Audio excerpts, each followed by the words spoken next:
place, the fastest funny car in the world for that matter. On the other hand, Dale Foley, he was fortunate enough to run up against Ed McCullough, who red-lighted. Back in the pit, Steve talked to Dale about the upcoming race. Segrini is a tiger at this race. He won it last year. He'll go to the starting line and throw everything they've got at you. He will, and Uncle Joe Paisano is probably one of the best guys to drive for. I think if I had to drive for anybody, I'd like to drive for him. And Segrini's got a real good ride, and he's a good driver. It's going to be a good race. You know, thinking back over some past finals, this track, especially as it cools off in the late afternoon, tends to not be quite as good. You got to be careful. I think it's going to be anybody's guess up here for the final round. If we can get up there before the sun goes away, we could have a pretty good race. It's going to be tough in the final deal. See you there. I hope so. So the sun is settling down here at Pomona. You can start to see the nitro flames coming out of those headers on Dale Foley's car in the near lane. 1,800 pounds of fiberglass and steel in each lane. Two-speed transmission, a beautiful start. But look at Al Segrini. He's headed for 2 in a row. Al Segrini explodes. Segrini coming over in Foley's lane. Foley drives away from him. It looks like the 4th of July in Al Segrini's lane. For the second consecutive year, he wins the Winternationals in a ball of fire. And here he comes like a jack-in-the-box. Out he pops, and that's exactly what the NHRA requires that escape hatch for, as one of the safety safari crew comes over to see if Segrini is all right.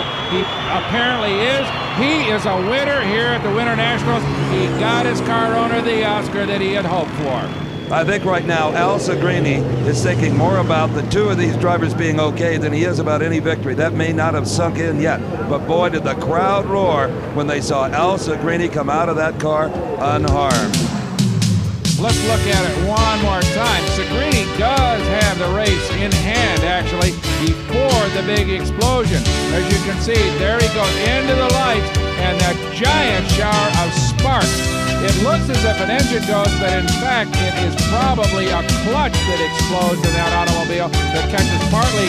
It sparks some fiberglass explosion, but the entire cockpit fills with fire.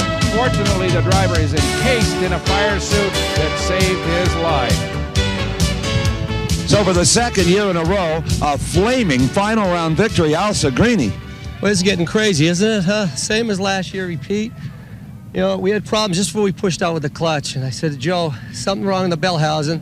I did the burnout, and I stayed, had trouble getting the reverse. I knew it was dead. I said, well, I'm going to have to gamble. And I pedaled her one time and got back in it, and then just for the lights there, it went again. This is getting crazy. I know how badly you wanted to win for Joe Paisano. You have done that, my friend. You got awfully close to Pulley. Was there any contact there? No, I seen his fender. See, I was on fire there. I couldn't see, and then out of the car, I seen his red fender, and that's why I went back over to my lane.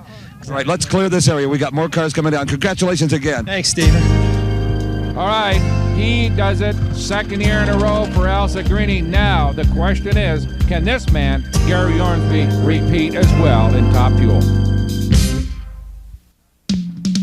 Strapped into his Top Fuel dragster, world champion Joe Amato. He will face off with defending Winternationals champion Gary Ormsby. Ormsby trying to make it 2 in a row. Now that's a Top Fuel final to be proud of, Brock Yates. It sure is, as we get a look on that long nose of Gary Ormsby's dragster, one of the very longest wheelbase cars in the business, and a brand new one, as we said earlier. The engine fired up on that automobile. He's ready to go. Nigel Bennett from Lotus, I don't think he's here, but he's got to be interested to see how his first effort in drag racing will turn out in a championship run. And I don't think you've seen anything yet from the Gary Ormsby car. Lee Beard, the crew chief, tells me that by the second race of the season, the Gator Nationals, it will have a ground effect tunnel. Look at that flame come out of those headers. You can begin to see the nitro burn as the sun begins to set here in Pomona, California. Another comment on the Ormsby car. After the Shirley Modani crash, chassis builder Al Swindle, who built Shirley's car, built this car for Gary Ormsby in a different construction. It's kind of a monocoque center section that hopefully will protect his legs should he be involved in any kind of an incident. And you know, Brock, it just dawned on me. These two guys faced each other in the Winternationals finals last year. So an element of revenge may propel Joe Amato down the old racetrack, because naturally he lost to Gary Ormsby last year. As his wife, Jerry, traditional role of guiding her husband back into the starting position. Now, Joe Amato, like Gary Ormsby's car so much, he has ordered one from that chassis builder to take delivery for the Gator Nationals. So they're going to ultimately end up with almost identical cars. Well, everybody taking a little bit of extra time to warm those engines up. As you can see, it's gotten plenty chilly here. Unnaturally cold for Southern California this time of the year. Certainly didn't hurt the crowd, did it, Brock? They had to close the gates 10 minutes after the first round started. Couldn't let any more people in. Bundled up, they are. Could be ready to go to the ski slopes up on the mountain. Look at that fire. If you get near one of those motors, you'll stay plenty warm. I'll guarantee you that. Indeed, that is Gary Ormsby's car, and they have got probably close to 100% nitromethane. Ormsby is ready. Amato is ready. It's Ormsby with the early advantage, but here comes Amato. The header flames licking at the wing. It is Joe Amato by an even car length. Tim Richardson crew, they love it. Levin over Ormsby. Right you are.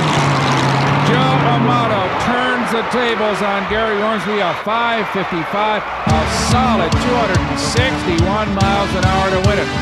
Watch this. As you said earlier, Gary Ormsby out just a wink earlier, but here comes Joe Amato.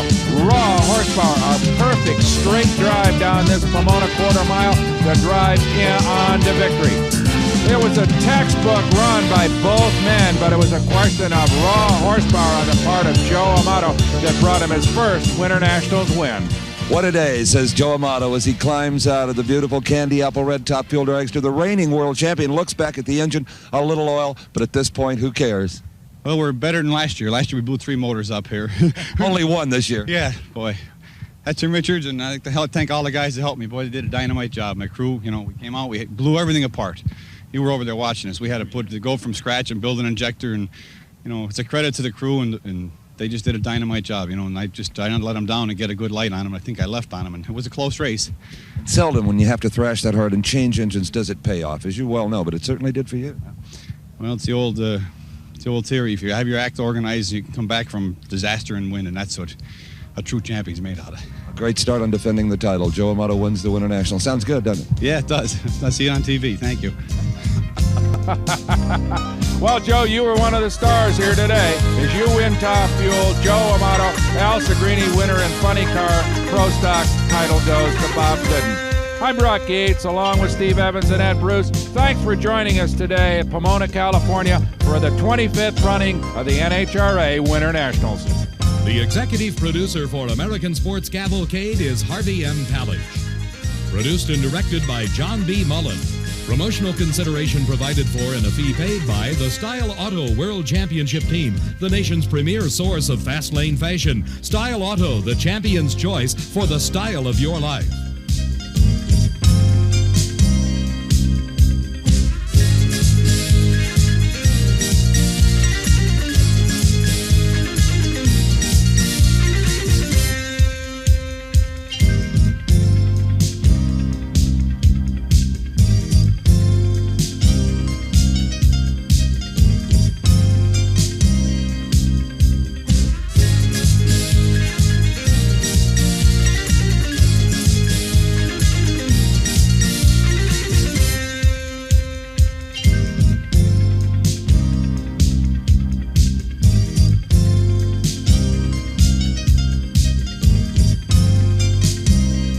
The American Sports Cavalcade is a presentation of Diamond P Sports.